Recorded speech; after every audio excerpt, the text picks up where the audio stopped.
Assalamualaikum warahmatullahi wabarakatuh. Halo anak-anak, bagaimana kabarnya? Ustazah harap antum dalam keadaan sehat dan tetap semangat ya, meskipun kita belajar di rumah. Nah, hari ini kita belajar bersama Ustazah Namira. Hari ini kita belajar di tema 7, subtema 2, pembelajaran 5 dan pembelajaran 6. Sebelum kita mulai pembelajarannya, alangkah baiknya kita berdoa dulu ya. Oke, berdoa dimulai. Berdoa selesai. Baiklah teman-teman, adapun tujuan pembelajaran kita yang pertama siswa dapat menjelaskan simetri putar dengan menggunakan benda konkret pada bangun datar. Yang kedua, siswa dapat mencermati isi teks informasi tentang perkembangan teknologi produksi di lingkungan setempat. Yang ketiga, siswa dapat menjelaskan makna keberagaman karakteristik individu di lingkungan sekitar. Nah, sekarang ayo kita belajar bersama. Apakah antum tahu proses pembuatan pakaian? Nah, Udin dan teman-teman ingin belajar tentang proses pembuatan pakaian. Mari kita belajar bersama mereka. Pakaian berasal dari bahan dasar yang berbeda. Ada yang berasal dari kapas, ada yang berasal dari serat daun, bulu domba, dan serat sutra. Bahan dasar pakaian banyak didapat di lingkungan sekitar.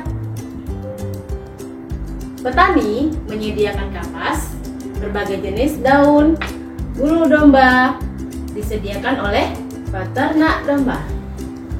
Sedangkan serat sutra disediakan oleh peternak ulat sutra.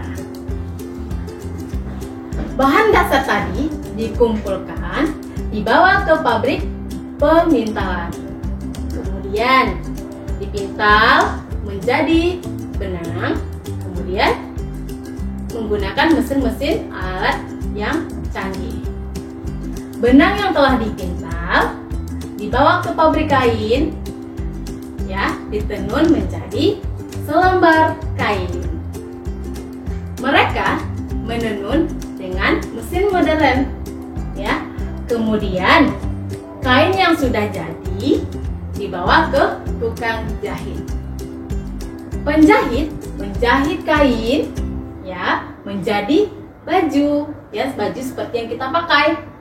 Nah, mereka menjahitnya dengan mesin yang canggih. Baju yang dihasilkan dibawa ke pasar untuk dijual. Nah, teman-teman, kemarin antum mendapatkan seragam, dijahit dulu ya. Berarti kita kainnya dibawa ke penjahit, baru kita pakai setelah dijahit. Nah, dari cerita tadi, sekarang Ustazah tanya ya, siapa saja ya yang terlibat dalam pembuatan pakaian? Ya, betul sekali. Kita memiliki pakaian karena ada bantuan petani kapas, peternak, pemintal, penenun, dan penjahit. Kita hidup ini tidak bisa sendiri ya nak ya, kita makhluk sosial. Keberagaman pekerjaan membuat hidup menjadi lebih mudah. Udin dan teman-temannya sangat senang karena tahu proses pembuatan pakaian.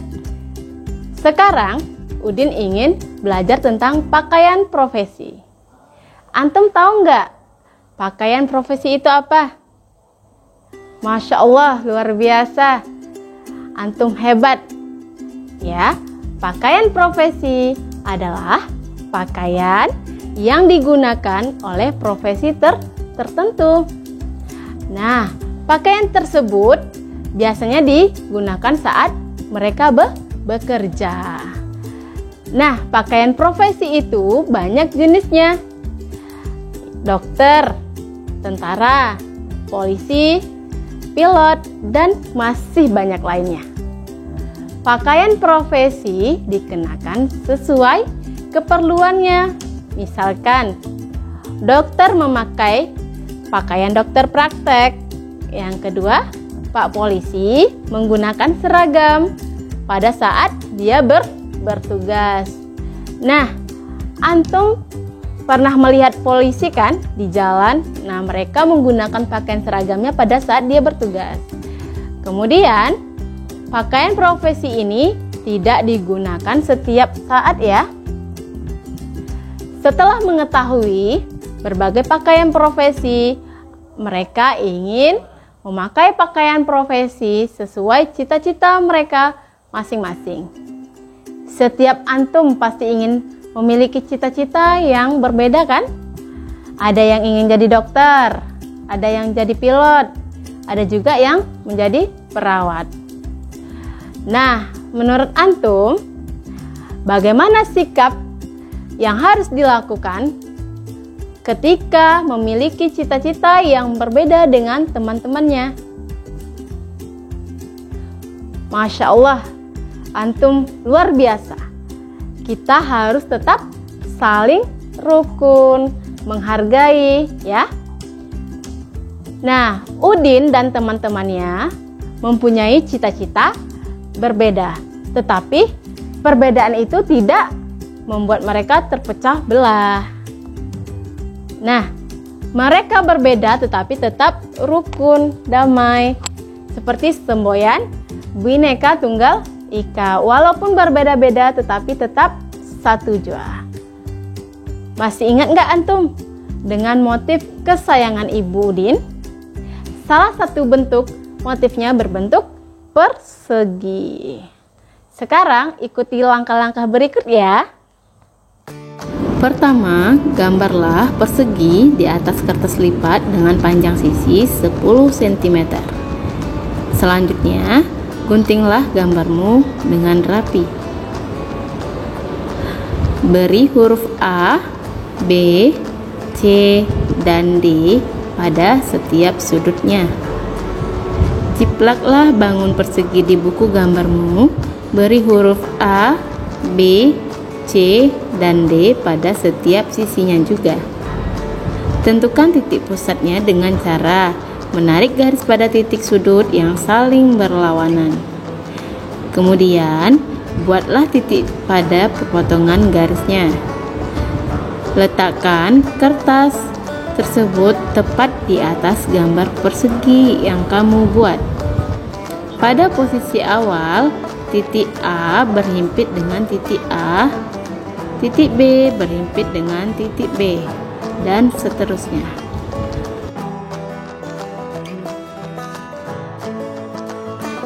Cobalah memutar kertas lipat persegi searah jarum jam.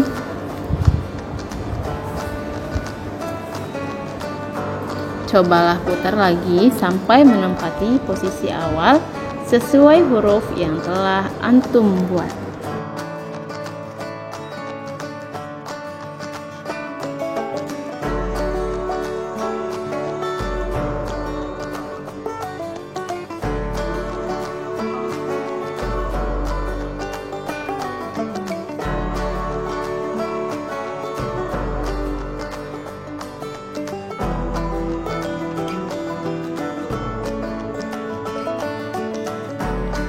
Nah, berapa kali putaran persegi dapat menempati bingkainya apabila diputar satu kali putaran penuh?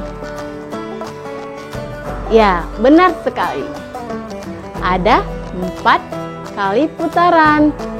Pada bangun datar persegi, beberapa bangun datar memiliki simetri putar. Nah, simetri putar adalah banyak putaran dapat dilakukan pada suatu bidang datar dengan ketentuan yang pertama. Hasil putaran harus menutupi pola yang sama tepat berhimpitan. Yang kedua, bangun datar memiliki titik pusat. Bagaimana pembelajaran kita hari ini? Seru kan? Nah, dari pembelajaran ini antum mengetahui proses pembuatan pakaian. Ya, kita memiliki pakaian karena ada bantuan petani kapas, kemudian peternak, pemintal, penenun, dan penjahit. Rasulullah Shallallahu Alaihi Wasallam bersabda, sebaik-baik manusia di antaramu adalah yang paling banyak manfaatnya bagi orang lain. Sekian pembelajaran dari Ustazah Namira. Terima kasih sudah menonton video sampai selesai. Mohon maaf jika Ustazah ada salah kata. Selalu menjaga kesehatan, sering cuci tangan, dan menggunakan masker. Kita tutup dengan melafazkan hamdalah, alhamdulillahirabbil alamin. Assalamualaikum warahmatullahi wabarakatuh.